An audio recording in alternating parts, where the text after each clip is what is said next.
Hello, hello, hello, hello. Okay, tanghalian time.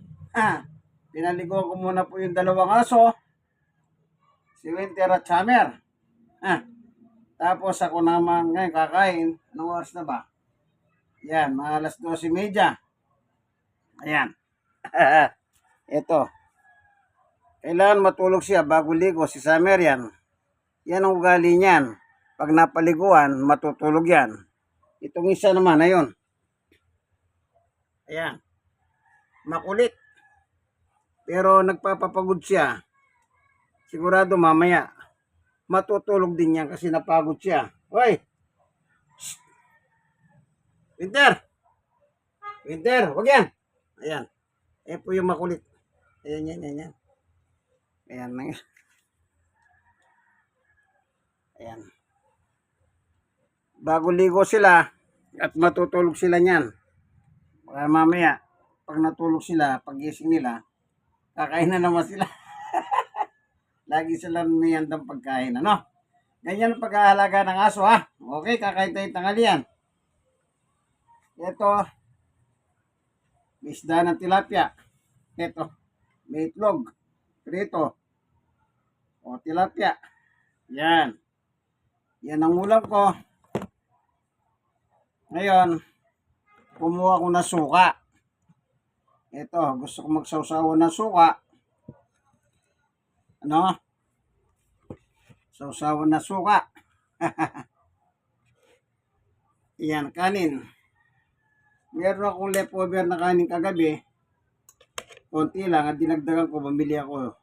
Dito, ang order 12. Ayun, habang kumakain tayo, makakapagilig tayo ng tungkol po sa salita ng Panginoon Diyos. Ang title nito, Moment of God.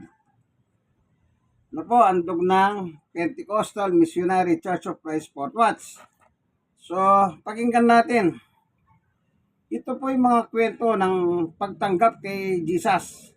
Mga buhay na dating wala po kay Jesus. Ano? Okay? Ayan. Nasa YouTube. Ayan. Yung antagal mong pinangarap, tapos yung ibinigay sa'yo, pero ipinahiram lang pala. Kung kami dating, ano?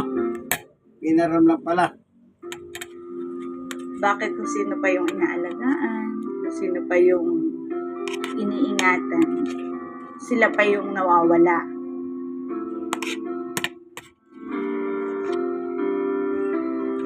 Kain na tayo. Kung nakikita ko, naiiyak talaga ako kasi sobrang sakit. Yung tipong kasabayan mo, makikita mo, meron silang baby. Tapos ikaw, wala. Sausaw ko sa suka. Sobrang sakit. Ay lang kayo nakakita ng ganyan. Itlog sinasawsaw sa suka. Dito lang yan. Dapat Sa akin lang. mapanghawakan ng tao at masampalatayanan ng tao yung plano ng Diyos sa buhay niya. Dahil ang plano ng Diyos para sa atin, yung pinaka-the best. God's very best is for us. Moments with God. Isang magandang gabi po sa inyong lahat and welcome in this episode of Moments with God. Ako po ang inyong makakasama, Sister Doreen Mondia, at sa lahat ng ating po mga taga-subaybay ay maraming salamat po sa muli ninyong pagsama sa amin sa gabing ito. Ang mga obstacles natin sa buhay ang sinasabing unwelcome interruptions in our lives. Ito ay ang bagay na humuhubog sa ating pagkatao, sa ating pagiging resilient at sa ating personal growth. Sa gabing ito, another inspiring testimony ang ating pong mapapakinggan mula sa ating guest, Sister Karen Ternal. Hello, Sister Karen. Hello po. And welcome to sa Moments with God. Kumusta ang buhay may asawa? Kailan kayo kinasal? Kinasal po kami October 14, 2021. Of course, parang after marriage, napagpalanuhan niyo ba yung magkaroon agad ng baby? Opo, kasi ako talaga, mahilig ako sa baby. Kaya sabi ko, gusto ko magkaanak agad. Kasi, Kasi nga, mahilig ako sa baby. Gusto ko yung sa akin talaga, yung sa amin talaga, yung aalagaan. Parang isa yun sa mga gusto mong tuparing pangarap mo Opo. na after marriage and nagka-baby. So, kumusta? Anong nangyari? Bali po, nalaman po namin yon. Na-delay kasi ako ng 2 days or parang na siya, hindi lang 2 days pala, parang 5 days na po. Mm. So, sabi nila, wag agad daw po mag-PT. So, pinalampas po namin mga 7 days bago ako nag-PT. Kailan yan? After the Nag-PT wedding? po ako ay, na po yun, birthday ko yun, December 20. Di po ba yung mag-PT ka sa pinakaunang ihi mo sa umaga? So, yun po, nalaman namin siya, birthday ko, December 20. After po ng wedding namin na October 14, after 2 months, yun po, biniyayaan kami. Wow, agad, Opo. oo. Answered prayer kayo kaagad dyan. Opo. So, kumusta? Nung nagpa-check up kayo sa OB? Nung nagpa-check up po kami, wala pa siyang heartbeat. So, pinapabalik pa po kami. Tapos, December 25, nagsimula na po akong mag-bleeding. Nag-bleeding ka Opo, ng nag-bleeding na agad po ako. Kaya, sabi, magpa-ultrasound nga ako. Pero naman po, nung nagpa-ultrasound ako, okay naman. Tapos po, nalaman nga po nila na twins. Oh, kasi Yung- may lahi kayo? Opo, may lahi. Both sides po namin, mag-asawa. Talaga. The rest po kami may kambal. And how's the feeling? Kasi syempre, answered prayer ka na, may baby na, tapos dalawa Opo. pa. Opo, syempre sobrang saya kasi yung minanasa mo ibinigay ng Panginoon. Pero syempre, meron din pong kaba kasi syempre 'di ba, parang may tanong ka sa isip mo na kaya mo ba? Yung isa nga parang napapanood ko po sa mga mahirap mag-alaga, di lalo na po yung kambal. Parang na-overwhelmed ka na Opo. bigla dahil dalawa agad. Ang layo na yung naiisip, nai-imagine mo. Opo. Parang sabi ko mahirap. So, paano mo prepare yung sarili mo? Po, syempre, nagbabasa ako ng mga about sa pregnancy, lalo po yung sa twin pregnancy. Kasi, maselan po talaga kasi ako maselan ako magbuntis. Mula po nung pasimula na malaman namin, marami pong binigay sa aking vitamins, tapos mga pampakapit, kasi nga, yung aking pong matres ay mababa. So, kailangan bed rest po ako. So, na-bed rest ka from the time na nalaman Opo. mo, nagpa-check up kayo. Tapos, anong mga nangyari sa'yo at that time? During pregnancy po, lagi ako may UTI kasi 'di ba common naman po talaga Oo. sa pregnant Buntis. na laging may UTI. So nag-antibiotic ako kasi hindi daw po pwedeng hindi dahil kapag hindi, lalong hindi maku-cure, mas maapektuhan yung mga babies. Tapos, yun nga po hanggang 5 months, hanggang 20 weeks, nainom pa rin po ako ng pampakapit. Kaya lang, talaga. Anong nangyari? Yun po, kasi tumitigas-tigas yung tiyan ko. So, akala ko po normal lang yon. At 20 weeks. At 20 weeks, kala ko po yung tinatawag Braxton Hicks, di po ba? Tinatawag na gano'n. Kala ko normal lang siya. Pero sinabi ko dun sa OB, sabi nung secretary ng OB, na magpa-check up daw po kami. So, nagpa-check up po kami sa OB, punta kami. Nahirapan nga po siyang kuhain yung heartbeat kasi nga tumitigas yung tiyan ko. Siguro mga 5 minutes bago niya yung heartbeat. Parang nagko-contract na. Opo, nagko-contract siya. Tapos, edi check up. Sabi niya, okay naman, ganyan. Pero Tapos, in-explain sa'yo kung bakit nangyayari yun. hindi po Tapos, kinabukasan, Wednesday kami nagpa-check up sa OB. Kinabukasan, Thursday, maghapon silang hindi gumalaw. As in, wala kahit yung pitik. Wala po talaga. Monitored mo sila. Opo. Kasi nga, di po ba maselan. So, sabi kung anong nararamdaman, sabihin agad. Maghapon po sila talagang wala talagang galaw. Sinabi ko kay Adrian, sabi ko, hindi sila gumagalaw. Umiiyak na ako noon. Kasi nga, syempre yung kaba mo, na baka kung anong mangyari, ganyan po. Tapos, chinat ko dun sa secretary ng OB. Sabi niya, magpa-emergency ultrasound daw po ako. So, So, Friday, kinabukasan, nagpa-ultrasound kami. Nalaman na yung gender ng baby na girl and boy. Wow. Opo, nalaman na gano'n. Tapos, di umuwi na, ako po kasi nasa Lucena dahil maselan nga. Yung mga parents ko sa Lucena nakatira. So, sa kanila ka muna Opo. nakastay at that time. Kasi po, wala kaming kasama. Kami lang mag-asawa sa Atimonan. Saka Atimonan, syempre, kabihas na. Mhm. Unlike sa Lucena, city City po, na. kahit pa paano. Tapos, umuwi na siya. Then, Sabado, sobrang naman sila, hyper, as in, ang likot-likot po nila. Oo, mula dun sa as in parang walang movement. Tapos Opo. biglang, Biglang naging hyper. Tapos, ako'y tulog na. Nakahiga na ako, sabi ng mama ko. O, ba't ka bumangon? Sabi ko, ang likot kasi nila eh. Nakakako po nagugutom. Eh di, uminom ako ng Anma para, sabi ko. Pero hindi pa rin sila, talagang sobrang malikot. Kala ko tuwan-tuwa ako. Likot-likot naman nila. Syempre po, di ba, ang sarap sa feeling. oo. Pag nararamdaman mo yung movements Oo. ng Saka kasi Baby. worry mo na wala Mhm. dahil nga wala silang movement the Opo. other day.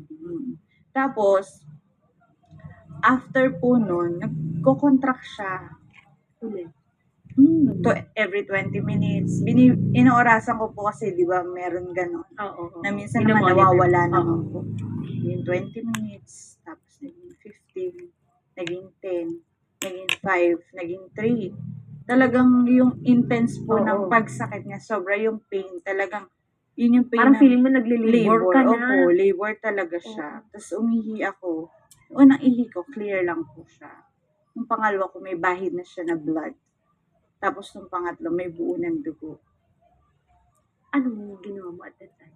Ano po, sabi ko, tinawagan ko yung mom. Sabi ko, sobrang sakit. Talaga hinahawakan ko po yung ko kasi ayaw ko nga lumabas. Siyempre, Feeling mo lalabas? opo, talagang sobrang masakit dun Oo. dun sa lalabasan po talaga. Inaano ko siya, iniipit ko pa ganun eh. Kasi, Hinahawakan mo opo, talaga hindi po yung tiyan, yung mismo. Mismo, Oo. Inahawakan ko kasi kasi, nararamdaman mo na siya. nalalabas po talaga. Okay. Kasi Ano hindi sabi mo sa siya- mama mo? Di yung nanay ko natataranta na sa paggagaya. Tapos, dinala na po ako. Buti na lang po may tricycle kami kasi. Dinala ko ng tatay ko sa hospital. Pero wala pa po kami sa hospital yung isang pumatok na siya. Yung panubigan mo. Nasa pa lang kami nun. Malayo pa po sa ospital eh. Nasa crossing pa lang kami. Lumabas. Yung pumutok na po yung panubigan ng isa. So, habang dinadala ako sa ospital, nakasakay ako dito sa tricycle. Sigaw ako ng sigaw. Sabi ko, basta parang sigaw ako ng sigaw. Ganun. Pero nung time ko na pumutok na, tumigil na ako. Sabi ko, wala na. Yun po.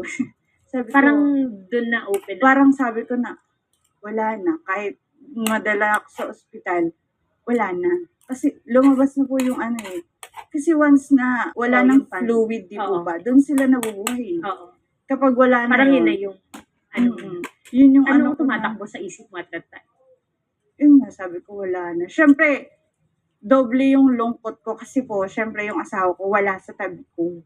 Oh, nasa Atimonan. Nasa Umuwi Atimonan siya eh. Opo, kasi nga, syempre Sabado po yun, kinabukasan Sunday. Nandun na, during takbo na, tumigil na ako noon. Tapos pagdating po namin sa ospital, sinakay na ako sa wheelchair, pumutok uli yung isa.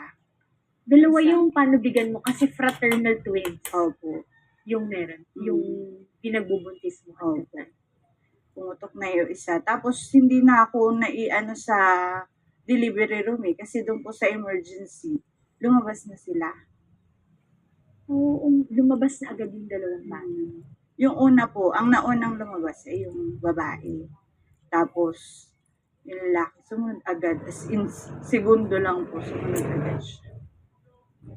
Ano sabi ng doktor sa'yo? Di po kasi nila maipaliwanag din yung nangyari. Pero talagang may nangyayari daw po na gano'n. Pero tinatanong ko, hindi nila ma-explain kung bakit. Kung bakit nangyari sa'yo? Ganun. At that time, Anong naramdaman mo? Nung una po, parang hindi pa nagsisink in lahat eh. Kasi Parang ang bilis-bilis ng mga nangyari. parang panaginip lang. Tapos nakita mo, ano po sila eh, nilabas ko sila ng buhay naman. Buhay sila both. Opo, both silang buhay. Tapos, nakahiga ako sa bed. Andyan sila sa tabi ko. Magkatabi sila dun sa lagay ng baby. Binigay sila sa'yo. Hindi po. Nasa tabi ko lang sila na Conscious nakahiga. ka at that time. Opo. Tapos, may oxygen po sila. Kasi, feeling ko, gusto din nilang lumaban eh. Kasi, sabi ko nga, 3 hours po silang nabuhay. Yung babae, 3 hours. Yung lalaki, 3.5 hours. Feeling ko inaantay nila si tatay nila kasi yun nga po ang tatay nandun sa Timonan. Ako ay nandito sa Lucena. Kaya, nung time naman po yun, wala kasing signal doon. So, wala siyang alam. As in, wala siyang alam. So, yun nang nangyayari lahat yun sa'yo, ikaw lang at ang parents. Opo. Yun. Tsaka yung kapatid ko alam. Kasi nga po, walang signal doon sa amin, sa Timonan. So, wala siyang alam. Nagising lang siya ng siguro magpo-4 na, 4 a.m. Doon pa lang niya nalaman. Ng Sunday. Opo, sabi. During that 3 hours, nakasama mo sila. May naalala ka ba na ginawa mo? Or ano yung nasa isip mo at that time? Nandun na yung baby mo. Siyempre, sobrang sakit. Kasi, yung matagal mong, kasi, pa lang mga dalagit. Bata pa lang ako, in lahat po ng mga pinsan ko, inalagaan ko. Hanggang sa yung pagka may baby sa simbahan, humihiram ako. Ganun po ako kahilig. Ganun ako kahilig sa baby. Kaya ako talaga, sabi ko pag nagkaasawa ko, gusto ko magkaroon ng anak.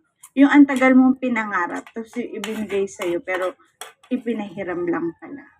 Pero bilang isang tao po, di ba? Hindi naman tayo, basta bilang isang tao, minsan magtatanong ka din. Di po ba? Parang, bakit kung sino pa yung inaalagaan, kung sino pa yung iniingatan, sila pa yung nawawala. Pero, syempre, dapat naman ang pangako ng Panginoon. Sabi nga namin, hindi pa kalooban ng Panginoon, hindi pa para sila sa atin. Kailan dumating si Adrian? Dumating po siya umaga na. Tapos, hindi na niya nakita na nakahiga saan. Kasi nasa na yung mga baby? Nasa box na po yung mga baby. Kasi the same day din po ay inilibing na kasi hindi sila pwedeng tumagal. Kasi po, syempre, 20 weeks pa lang. Yung lahat na nangyayari yan, conscious ka, gising ka na. Okay. Gising. Pero parang hindi pa agad Opo, hindi pa agad siya nagsisingkin. Umiyak lang talaga ako ng sobrang yung tinodo ko nung inilibing sila. Kasi sobrang doon na Nung nagkita kayo ni Adrian? Nung nagkita kami ni Adrian, doon ako humagulgol din po. Humagulgol din ako, naiyak din kasi sabi ko, wala na sila. Kasi siya talaga yung magana yung mata pagdating doon kasi wala din siyang nagawa. At that time, yung mismong araw na rin yun, lilibing yung mga bata. Nung hapon po. Nakalabas ka ng ospital na? Pinalabas ka nila agad? Hindi nga po, wala nga po akong swero Hindi ako tinurukan. Hindi rin po ako niraspa.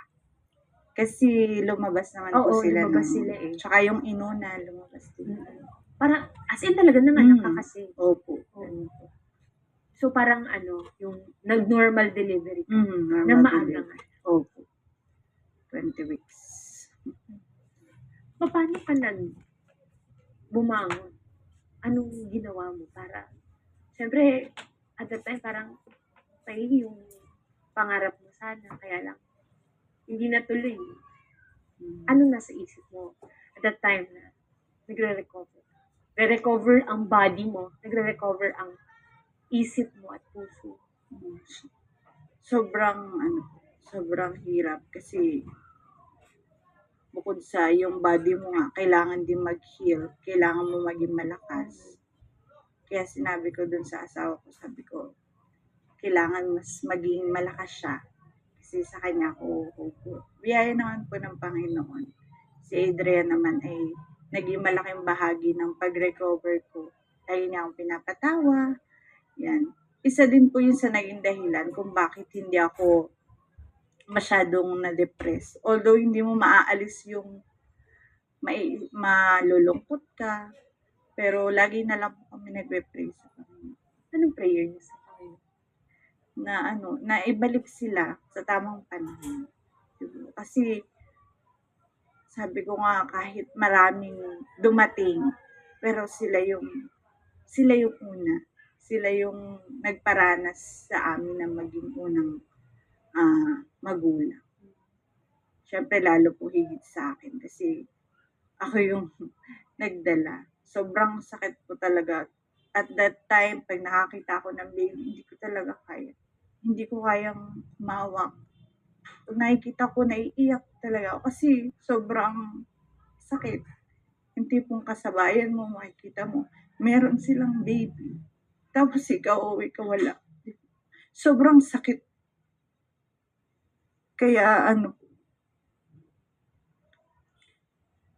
pinapanalangin na. Pero nung time na yun, hindi pa ako ready. After po nun, syempre parang sobrang na-trauma ka eh. Yung parang pag mabubuntis ka, Oo, baka mangyari opo, ulit. baka mangyari ulit. Tapos after a year, Yung gusto mo sana magkaroon ng baby. Kaya lang, nandun yung parang, okay, parang gusto ko pero baka mangyari ulit yung Opo. nangyari Mm. before. Baka hindi mo na makaya. Opo. Tapos, Nabanggit mo na parang meron kang kasabayan at that time na buntis din. Pero parang nabanggit mo na ayaw mo na makarinig mo na ng opo. update. Ayoko kasi dahil na dapat ikaw ganun din yung nararamdaman mo na hindi mo na mararamdaman kasi lumabas na sila eh. Na parang iba yung pakiramdam. Siyempre natutuwa ka din kasi sila mayroong baby pero deep inside sa'yo may inggit. May inggit. Saka nagre-recover ka pa at Opo. the time. Parang ano yun, kasama yun sa para sa'yo na i-recover mo. Opo.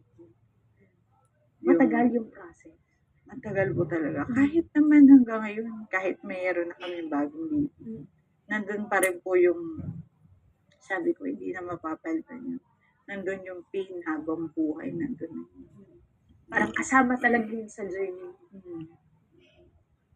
Kumusta kayong mag-asawa during that time na nagpa-process kayo na gumaling, na mag-go together? Ano po, nisikap niya na ako ay maging masaya. Sabi niya, baka kailangan tayo munang dalawa. O baka kasal kami that time. Tapos nabiyayaan po kami. Sabi niya, enjoyin muna natin na tayo dalawa. Tayo yung isa't isa. Tapos sabi ko, magkabi. So, pray me. Ang prayer namin sa Panginoon. Panginoon, kung ipagkakaloob mo, pagkaloob po sa amin. Tapos, mga kalahating taon, nag-pray ako nun. Tapos, nung tinigil ko na po, saka naman, kasi parang naano na po ko dahil pag nade-delay ako, sabi ko, labili tayo ng PT.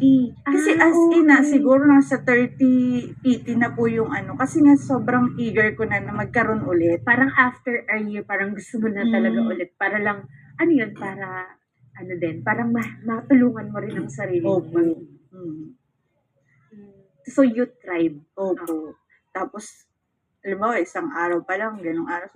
Kaano mo pa lang baka hindi pa, wala pa. Sabi ni husband mo, Pero ikaw, gusto mo na agad gusto ko ma-check. na.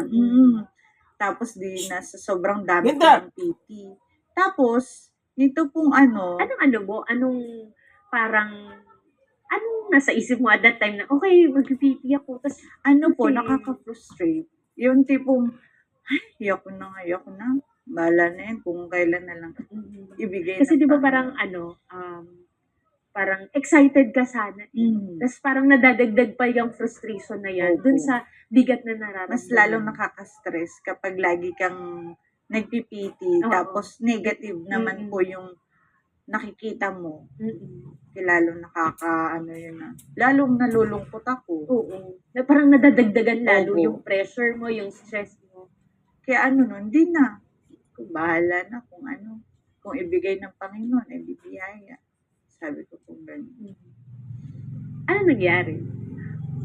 Ano po yun eh, Makulit. sabi ko, wala din sa isip namin kasi po nagkakaroon naman ako monthly. In January, February, March, April, nagkakaroon ako. Kaya sabi ko, imposible. Bakit? May mga symptoms ka na ba na naramdaman? Inaantok po ako, pero hindi kasi ako yung pag nag-umpis, hindi po ako yung nag-vomit. Walang ganon. Wala Basta parang... inaantok lang ako, ganon po. Antok ko lang, it's like parang pagod. Pero yan ay naranasan mo dun sa Sa first... twins, Oh, opo. Naranasan ko po yun doon. Sabi ko, ba't ganon? Kumpleto naman yung tulog ko. Tapos sabi, mag-PT kaya ako. oh, dun ka lang ulit Opo, parang doon lang ako naisip. nag-PT. Nag-PT ako April 8. Ang birthday nung kambal ay April 9.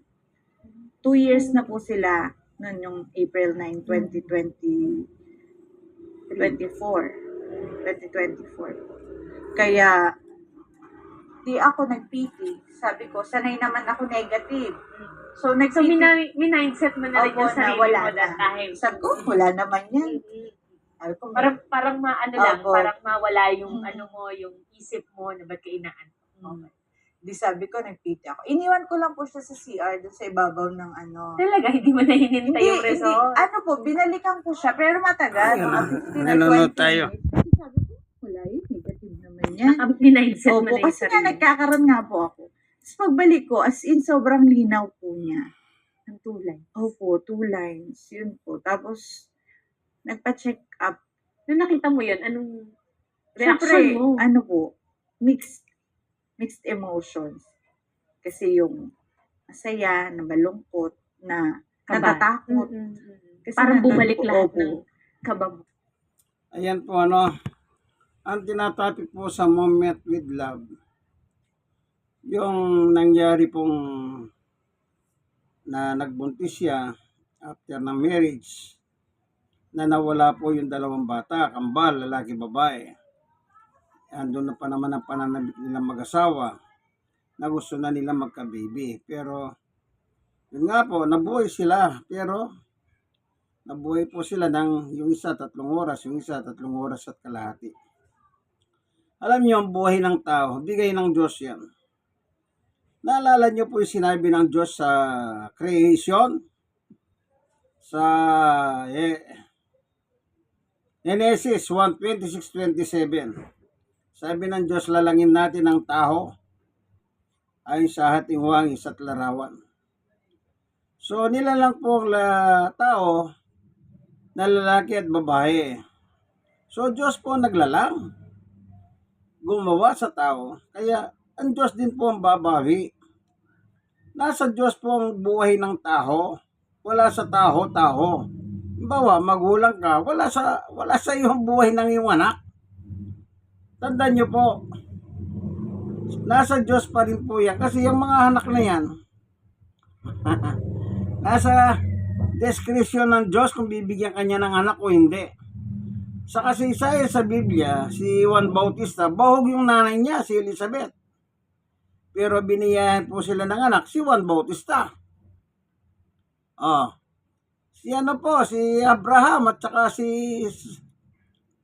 yung asawa ni Abraham, Sarah. Bahog din po. Pero sinabi ng Diyos, magkakaroon siya ng anak.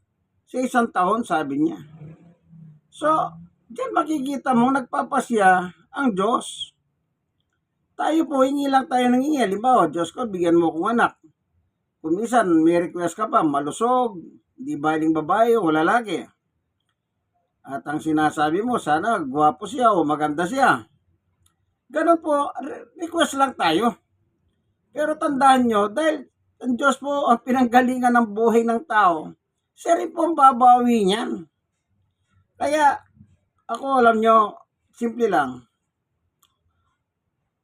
Kapag meron kang mahal sa buhay, tanggapin mo na. Kasi, mamamatay naman tayong lahat eh. But of course, pagka yung anak, nagkaroon ka na ng kaligayahan sa kanya, lalo na yung mga bibong bata, pag biglang namatay, siyempre medyo masakit. Kasi nga, nakikitaan mo na lang silang pagkabibo. Pero itanim nyo rin sa isip nyo, Diyos ang nagbigay niyan. Hindi naman ikaw. Hindi dahil sa magaling kayong mag-animon mag-asawa. Hindi. Kahit anong galing nyo mag-animon, pag ayaw kang bigyan ng Diyos ng anak, wala rin. Pag gusto kang bigyan ng anak ng Diyos, yung baog nga nanganganak eh. Sabi ko nga po sa inyo, si Sarah, baog yun. Kailan nagkahanak si Abraham? 100 years old na, magwa 100 years old. Isipin niyo po yung edad na yon. O, binigyan siya ng anak ng Diyos. Si Juan Bautista, bago din po si Elizabeth. Pero binigyan sila ng anak. Kaya, ang buhay ng tao ay nakasalalay po sa kamay ng Diyos. Ngayon, yung nagpapatotoo po na ngayon meron na silang anak. Pero ang hindi ko lang maano doon, yung sinabi niya hanggang ngayon, sabi niya, yung nangyari sa una nilang anak na kambal, parang hindi pa siya maka-move on. Dapat makapag-move on na po siya, no? Kasi meron na rin naman silang anak. Biniyayan naman sila ng Diyos ng anak. Oo, nandun yung pain, yung sakit, lalo na ikaw ang nagdala, agirap, siyam na buwan, daladalahin mo sa tiyan mo. Pero lagi natin itanim sa isip natin, ang Diyos po ang naglalahan ng buhay. Siya nagbibigay buhay, hindi po tayo. Kaya lagi nyo pong ihanda sarili nyo, especially kapag merong may sakit sa inyo sa tahanan, mas lalo mong ihanda ang buhay mo. Anytime may pwedeng mamatay yung may sakit. Kaya kung yung wala sakit na, namamatay, yung pa kaya may sakit. Kaya ako, yan ang yan ang aking may share sa inyo. Lalo na kung merong may sakit, handa mo na sarili mo. Na talagang any moment, pwedeng bawiin ng Diyos ang mahal mo sa buhay na may sakit. Yung wala sakit nga po, nawawala. How much more kung meron pang sakit. Kaya sana po, nakatulong po itong moment with love sa mga masyadong, attached do sa anak. Tandaan niyo po, ang anak bigay ng Diyos. Pahiram lang yan. Any moment, pwedeng bawiin ng Diyos ang pinahiram sa'yo. Mas maganda, pag binigay ang anak, pagyamanin mo yan. Pagyamanin mo. Turuan mo tama, ayon sa turo at saway ng Panginoon Diyos. Amen. Ito po ang inyong kaibigan kay Jesus, Brother Manny Bautista. Nakita niyo po habang kumakain ako, merong moment with love. At meron pang kanta na napakaganda. Sige, hanggang dito na lamang po, itong moment with love, bandog ng Pentecostal Missionary Church of Christ, Fort Watts. Po? Sige, kaibigan, like, share na share. Kayong mga nasharean, mag-share po kayo sa iba. Mag-share kayo sa iba. Malay ninyo. Kapag na-share ninyo, lalo na yung mga ganitong may karanasan na ganito, mabuksan ang kanilang kaisipan. Po? Nawadat na kayo ng video ito, nasa maayos na kalagayan. Ito po ang inyong kaibigan kay Jesus in Christ alone. Bye-bye.